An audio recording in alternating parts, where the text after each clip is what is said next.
Chapter 3 हम लोग पढ़ रहे हैं ना मैथ का।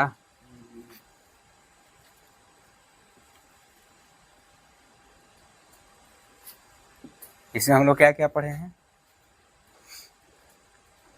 पता नहीं पता है क्या क्या पढ़े हो। पाठ का नाम है दो चर वाले रैखिक समीकरण, ठीक ना।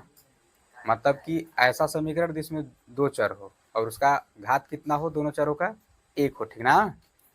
ठीक, और उनका युग्म पढ़े, दो चर वाले रैखिक समीकरण युग्म। हम लोग उसमें क्या पढ़े थे, मानक रूप उसका देखे थे कि होता है a1x plus b1y plus c1 बराबर 0, a2x plus b2y plus c2 बराबर 0, ठीक ना। उसमें से हम लोग क्या सीखे थे, तीन चीज सीखे थे, प्रतिच्छेदी, संपाती और समांतर, ठीक ना। कि प्रतिच्छेदी कब होता है और संपाती कब होता है, समांतर रेखाएं कब होती है। प्रतिच्छेदी मतलब दो रेखाएं एक दूसरे को एक जगह काटे, ठीक ना। अच्छा, अपने सोचो कि दो रेखा है, ऐसे दो रेखा हम खींच दिए, इसको तुम कितनी तरह से प्रदर्शित कर सकते हो। हम तो तीन तरह तुमको सिखाएं कि या तो ऐसे कर सकते हैं, या तो दोनों को एक ही पे दोहरा सकते हैं, या तो दोनों अलग अलग रहेंगे। चौथा अगर आइडिया हो तो लोगों के पास तो बताओ, है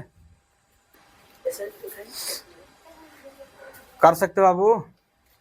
इन तीनों के अलावा तीसरा और चौथा कोई उपाय है जिसमें इन दोनों रेखाओं को और प्रदर्शित कर सकते हो। मान लो किसी कोई दिमाग लगाया, क्या कहोगे, दिमाग लगा कहोगे सर जी ऐसे हुई ना, या एकदम साफ साफ प्लस के चिन्ह। लेकिन इसमें भी एक रेखा को दूसरा का रेखा एक ही जगह काट रहा है, इसमें भी एक रेखा को दूसरा का रेखा एक ही जगह काट रहा है, इसमें भी एक रेखा को दूसरा का रेखा। प्रतिच्छेद करने से मतलब है कई जगह काट रहा है, ठीक ना। सुत सुत सुत है नहीं सुतला, पता नहीं फिर टाइम मिली नहीं मिली ना, सुतला सुतला। चलिए समझ गए ना बाबू कि दो रेखाओं को, दो रेखाएं अगर हैं तो उनको हम केवल तीन तरह से निरूपित कर सकते हैं, प्रदर्शित कर सकते हैं, ठीक ना। एक ऐसा जिसमें केवल एक जगह काटे, एक ऐसा जिसमें दोनों अनंत जगह काटे, मतलब कि जितना बड़ा रेखा सब एक ही पे दोहराया रहेगा, ठीक ना, अनंत जगह काटेगा। तीसरा, दोनों रेखाओं को समांतर रखेंगे, अलग अलग रख देंगे कि कभी एक दूसरे से टच ना करे, ठीक ना। चौथा कोई उपाय नहीं है, ठीक। और इसमें हम लोग पढ़े थे कि कब इसका हल जैसे समीकरण देख कर, ठीक ना, हम लोग बताने सीखे थे कोई समीकरण अगर दिया है सर जी, तो समीकरण को देखकर या समीकरण को हल करके कैसे हम लोग बताएंगे कि रेखाएं प्रतिच्छेदी है कि संपाती है कि समांतर है, ठीक। तो चलते हैं थोड़ा सा एग्जाम्पल लिख लेते हैं, ठीक ना।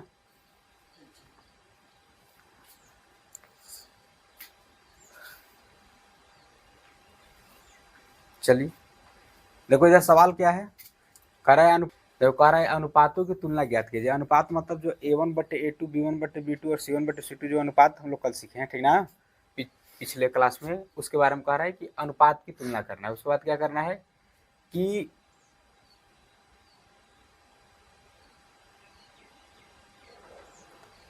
निम्न समीकरण युग्म द्वारा, ठीक ना, मतलब कि जो नीचे लिखा गया समीकरण का जोड़ा है उसके द्वारा जो निरूपित रेखाएं हैं, ठीक ना, उसको पूछ रहा है कि बताइए कि जो रेखाएं हैं वो प्रतिच्छेदी हैं कि समांतर हैं कि संपाती हैं। तीनों में से कोई एक ही होगा, ठीक ना।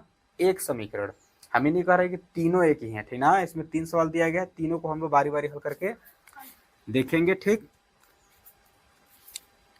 यहाँ पे देखना, लिखेंगे पहला का हल, ठीक ना। अब पहला का हल करो, पहले जो समीकरण दिया है, जो सवाल है उसको लिख लो, है 5x माइनस 4y अब प्लस का 8 बराबर 0 तथा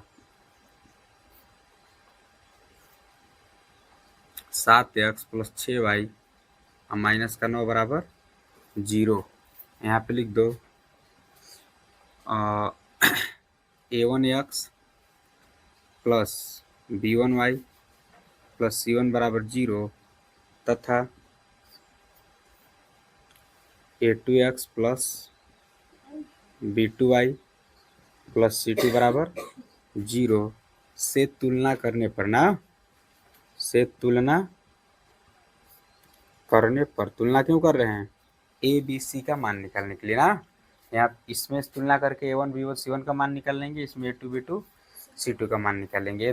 ए वाला और ए वाला क्या है, ए वाला और ए वाला क्या है, दो चर वाले रैखिक समीकरण का व्यापक रूप है ना, व्यापक रूप की जरूरत है कहाँ पे, मान निकालने के लिए। अब देखो इसमें देखो a1 की जगह कितना है, अरे इसमें देखो a1 x है, तो यहाँ पे a1 की जगह कितना है 5 है, x की जगह x ही है। यहाँ पे b1 है ना, b1 की जगह कितना है -4 है। यहाँ पे c है, c की जगह कितना है 8 है, ठीक ना। तो यहाँ पे a1 बराबर हो गया 5, b1 बराबर हो गया -4 और c1 बराबर हो गया 8। अब यहाँ निकालेंगे a2 बराबर 7, b2 बराबर 6 और c2 बराबर -9, ठीक ना। अब यहाँ पे हम लोग अनुपात ज्ञात कर लेंगे, ठीक। क्या करेंगे, अनुपात ज्ञात करेंगे ना। क्या निकालेंगे, निकालेंगे पहले a1 बटे a2 बराबर b1 बटे b2। पहले एक अनुपात निकालेंगे बराबर होगा, तीसरा का भी निकालेंगे ना, थोड़ा जगह हम छोड़ दे रहे हैं। निकालो अनुपात, a1 कितना है 5 है, a2 कितना है 7 है, बराबर b1 हमारा 4 है, -4 है, ठीक ना, और c1 हमारा कितना है 6 है। ध्यान से देखो ये दोनों बराबर हैं, अरे ये दोनों ऐसे ही बराबर नहीं दिख रहे हैं, क्यों, क्योंकि देखो ये माइनस में और ये क्या है प्लस में है ना। माइनस प्लस में जब हम लोग पीछे पढ़े थे कि 1/2 है, अब बराबर में -1/2 है, तो यही बराबर नहीं है, ठीक ना, क्योंकि दोनों का मान सेम है, लेकिन केवल माइनस होने की वजह से, ऋणात्मक होने की वजह से ये दोनों बराबर नहीं है। तब यहाँ पे क्या है, अगर इसको काटोगे तो 2 दूना के 4, 2 तिहाई, फिर भी बराबर नहीं है, ठीक ना। एक तो ऋणात्मक पहले से था, बराबर ऐसे नहीं था, और फिर काटे भी तो 5/7 है, कितना है 2/3 आया, यानी ये दोनों आपस में बराबर नहीं है, ठीक ना। अब इससे हम लोग क्या देखें, देखना ध्यान से, यहाँ पे लिखेंगे कि 5 नीचे लिख लेंगे, ठीक ना, कि 5/7 बराबर नहीं है किसके, -2/3 के, ठीक ना। लिखेंगे यहाँ पे चूँकि a1 बटे a2 बराबर नहीं है b1 बटे b2 के, ठीक ना, इसलिए अब यहाँ पे देखो रेखाएं कैसी हैं, जब हम बताए हैं पीछे कि जब a1 बटे a2 यानी पहले अनुपात के बराबर दूसरा का अनुपात न हो, यानी a1 बराबर a2 बराबर न हो किसके, b1 बटे b2 के ना, b1 बटे b2 के बराबर न हो, तब क्या होता है, तब रेखाएं प्रतिच्छेदी होती है ना, पढ़े हैं ना कि तब रेखाएं क्या होती हैं, प्रतिच्छेदी होती हैं। तो ये रेखाएं कैसे हैं, प्रतिच्छेदी है ना। तो यहाँ पे लिखेंगे के रूप में है, के रूप में है।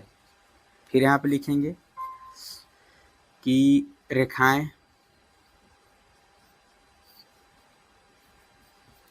प्रतिच्छेदी है तथा, देखो प्रतिच्छेदी तो है ही ना, रेखाएं कैसी है, प्रतिच्छेदी है, ठीक। और इसके हल कितने होंगे, हम बताएं कि जब रेखाएं प्रतिच्छेदी होती हैं, यानी एक रेखा दूसरी रेखा को एक बिंदु पे केवल काटे तो कितने हल होंगे, जितने बिंदु पे काटे उतने हल होंगे। एक बिंदु पे काट रहा है तो एक हल होगा, यानी अद्वितीय हल ना, या लिख सकते हैं कि केवल एक हल होगा, केवल एक हल होगा। और क्या है इसमें कि देखो हम बताएं कि जब दो रेखाएं एक दूसरे को किसी भी एक बिंदु पे, यानी कहीं ना कहीं एक बिंदु पे क्या करे, प्रतिच्छेद करे या काटे उसको, तो उसमें क्या होता है, संगत हल होता है, ठीक ना, क्या होता है, संगत हल होगा। तो लिखेंगे यहाँ पे कि इसका संगत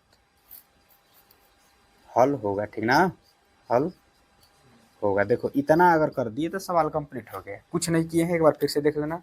सवाल में हम क्या किए हैं, पहले जो हमारा सवाल दिया था उसको लिखे हैं दोनों समीकरण को, फिर उन दोनों का मानक रूप लिखे हैं, ठीक ना। मानक रूप लिख के फिर क्या किया, तुलना करके a1 इसका तुलना किया समीकरण पहला का, a1 b1 c1 का मान निकाले हैं, दूसरे समीकरण का तुलना करके a2 b2 और c2 का मान निकाले हैं, ठीक ना। फिर यहाँ पे क्या किए हैं, पहले हमको पता है कि हमको एक अनुपात निकालना है, यानी दो अनुपातों का मान निकालना था, ठीक। तीसरे का कब निकालते, जब a1 बटे a2 और b1 बटे b2 बराबर हो जाता अपने में, तब क्या करते हैं हम तीसरा का मान निकालते, ठीक ना। तो निकाल के देखे थे यहाँ ये बराबर खुद नहीं था, ठीक ना। ये बराबर नहीं था, तो इसको हम लिख दिए कि आपस में बराबर नहीं है। फिर लिखे कि चूंकि A1/A2 बराबर नहीं है, क्यों, इसके B1/B2 के, यानी इस रूप का है कि A1/A2 बराबर नहीं है B1/B2 के। जब तब हम लोग जानते हैं कि जब पहला अनुपात दूसरे अनुपात के बराबर ना हो तब रेखाएं कैसी होती है, प्रतिच्छेदी होती है। अब प्रतिच्छेदी रेखाओं का केवल एक हल होता है, ठीक ना, यानी अद्वितीय हल होता है, ठीक। और इसमें कैसा हल होता है, संगत हल होता है, ठीक ना। कोई दिक्कत देखना इधर ना। दूसरा सवाल देखेंगे हम लोग, इसको मिटा दे रहे हैं, ठीक, सब मिटा दो, सब फिर से नहीं लिख लेंगे।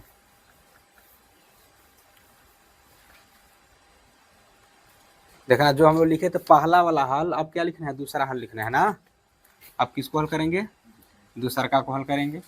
देखते हैं इसमें क्या है, सवाल क्या है, 9x है, 9x + 3y + 12 बराबर 0 तथा 18x और +6y + 24 बराबर 0। यहाँ पे लिखेंगे कि A1x B1y + C1 बराबर 0 तथा A2x + 2y + C2 बराबर 0 से तुलना करने पर, से तुलना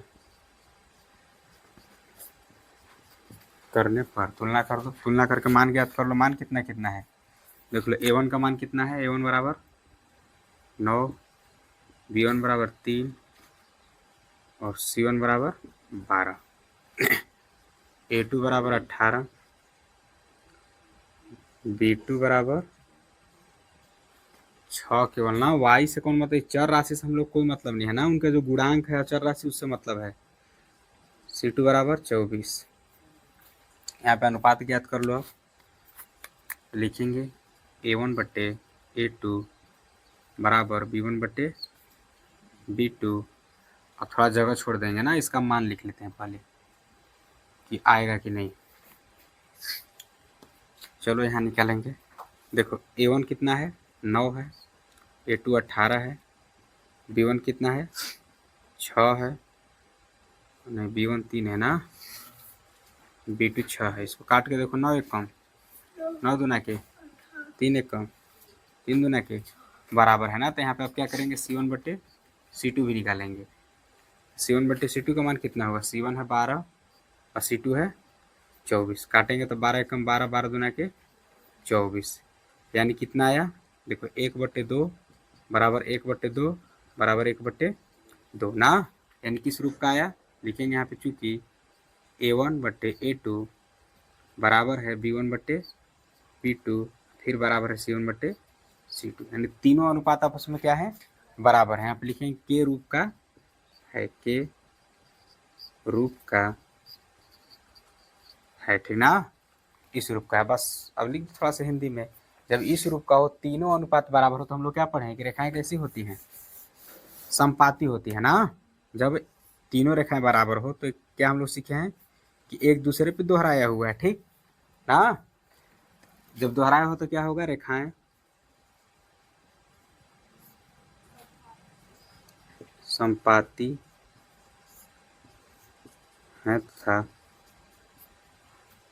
समपाती है, ठीक।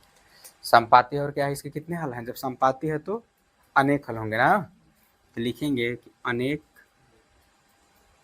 लिखेंगे इनके अनेक हल हैं, चाहे हल होंगे ना। अब देखो इसमें भी क्या कर रहा है, एक रेखा दूसरी रेखा को प्रतिच्छेद कर रहा है, नहीं काट रहा है, ठीक ना। कई जगह काट रहा है उससे मतलब नहीं है, कहीं भी काट रहा हो तो क्या होगा, संगत हल होगा, ठीक। लिखेंगे संगत हल है। बस तीसरा सवाल अपने से कर लेना ना, ये जो तीसरा है HW है।